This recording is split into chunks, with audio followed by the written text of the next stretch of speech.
Hey everyone, in this episode, we're finally going to be adding procedural animation to our weapon. The first animation type being an idle sway. To do this, we're going to be using sine waves and springs. Now to get started, we're going to create our spring script. And because we're going to be using springs a lot when it comes to our procedural animations, we're going to be creating a utility script. Now, when you have a function or something that you use a lot, you don't want to repeat yourself, DRY. If you end up putting the same function in multiple places and maybe you have to adjust that function and then you have to adjust it everywhere, it's a huge pain. So what we're going to do is create a utility script. We'll call this our spring utility. You could just have a giant utility script that holds all of these different functions. We're going to put this in just one script here. Now within this, we need to create a class name. We'll call this spring utility. And then we need to create a function. This is a pretty standard spring function. And in terms of how a spring works, we're trying to get to a target and we accelerate toward that target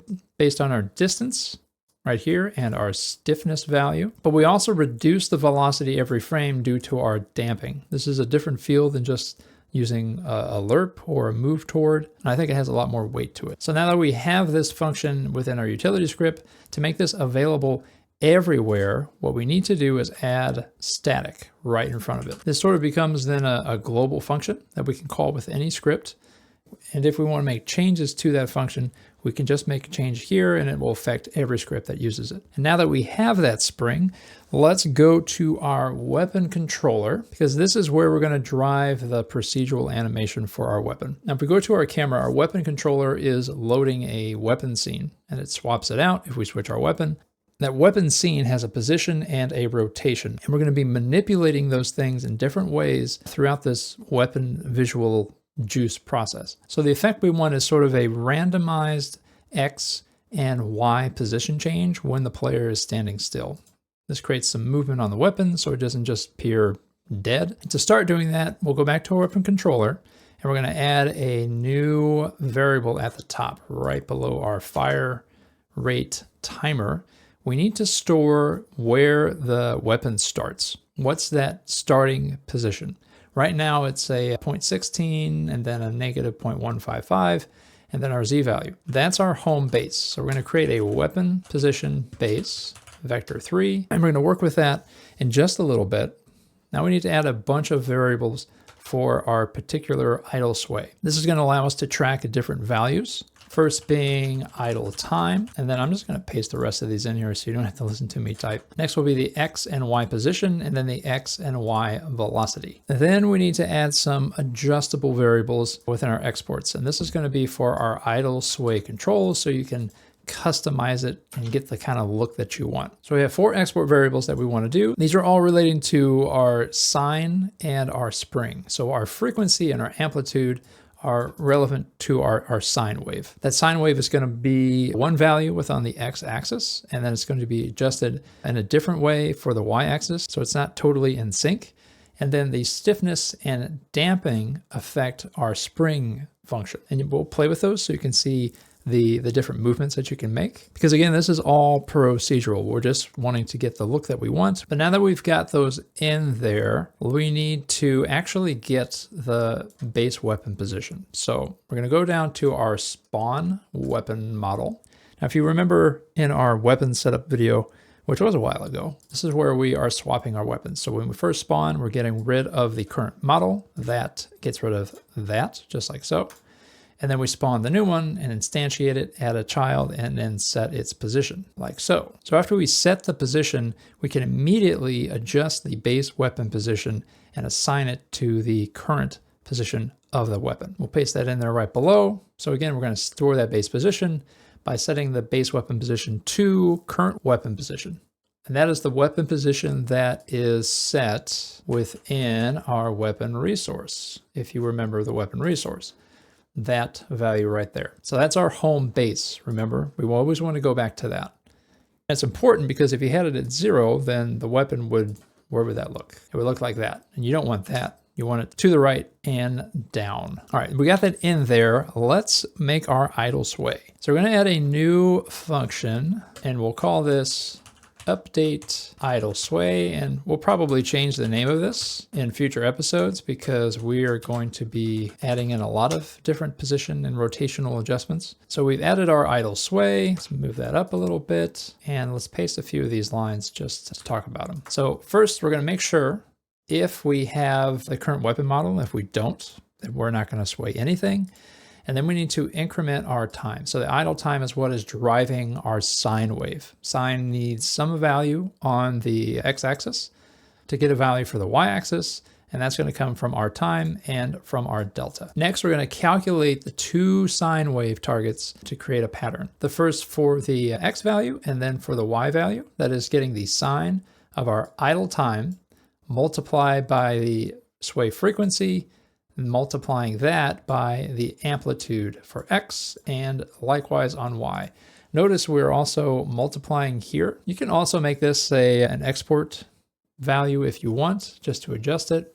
This is a golden ratio number just to create a certain pattern, but this is going to shift the time over so these don't just sync up and always look the same. And then next we get to use our spring function. Now this is going to look a little odd because we have a lot of variables to throw into the spring function, but it's actually pretty simple. So we're going to get a result x using our spring function. And what that spring function needs, if we go back to it, we need our current value, our current velocity, the target value, a stiffness, damping, and then our delta. So we throw in there our current x position, our current x velocity, the target position we want to get to, and then our stiffness and damping settings along with our delta. Let's actually test this. I'll paste in here at the end. We'll talk about that. So we have an idle offset then that we're going to set using the idle x position and the idle y position. That's the values that we're getting from our spring. And then we set the position of the current weapon model to the base weapon position. That's important,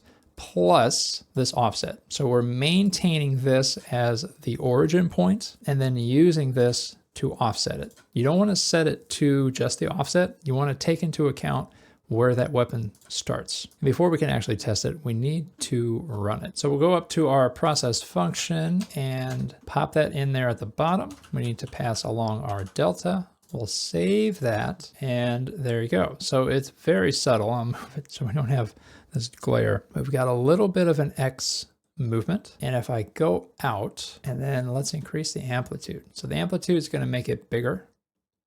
So we've got our X movement in there. So let's add the Y movement. All right, so we go back down to our update idle sway, done our X result. Let's put in a Y result. So it's the same thing. And then we set our idle Y and idle Y velocity from our results. Now if we save that, and then let's bump this up so it's a little bit more apparent. So if you're paying attention and you're wondering to yourself, I don't think our spring is actually doing anything right now, you would be correct. So right now we're setting this from the sine waves and it's so smooth you would never notice the spring anyway. If we do adjust these values and we make them jump, we do see that it's working, but we're not actually using that spring like we could. So one thing to keep in mind is that we're going to have a bunch of different procedural animations that exist at the same time. And some of these are going to transition in and out depending on what's going on.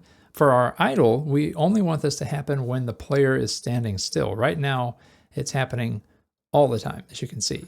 So we need to go back and change that. And when we do that, you're going to be able to see the spring working. And within the weapon controller, we need to account for the player speed. So to do this quickly, we can get another export variable. We also have the player within its own group.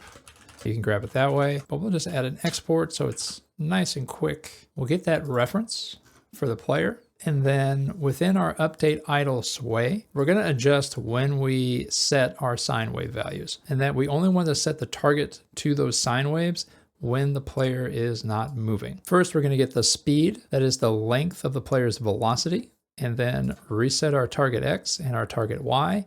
And if our speed is less than 0.1, you can set that threshold however you like. Then our targets will use the sine wave values that we've calculated before. Now, when the player is not moving, we have our movement. And if we start moving, we'll spring back into our base weapon position. You can even see that spring there. It's a little bit jumpy, and that's the beauty of all of our settings over here. So we can adjust this. So let's up our damping a little bit, maybe just a little bit more damping whenever we stop and move. And that's the whole point of using something that's procedural. We get a lot of mileage out of just a little bit of code. And this stuff is really going to sell itself once we start adding our other visual juice. So we can play with our settings, create a little bit more of a frequency, up the amount, change our stiffness, basically get something that you think looks pretty good. You've got your settings. I feel like these are pretty solid. And now we have a little bit of movement for our weapon with very little code. As always, you can grab these source files for this episode on my Patreon. We're going to be jumping into, I believe, let me see what the next thing is. Look sway. We're going to add some sway when we look around. This is going to combine into our idle sway. And now that we have the spring set up, it's going to be pretty easy to add in. Thanks for watching. And as always, keep creating.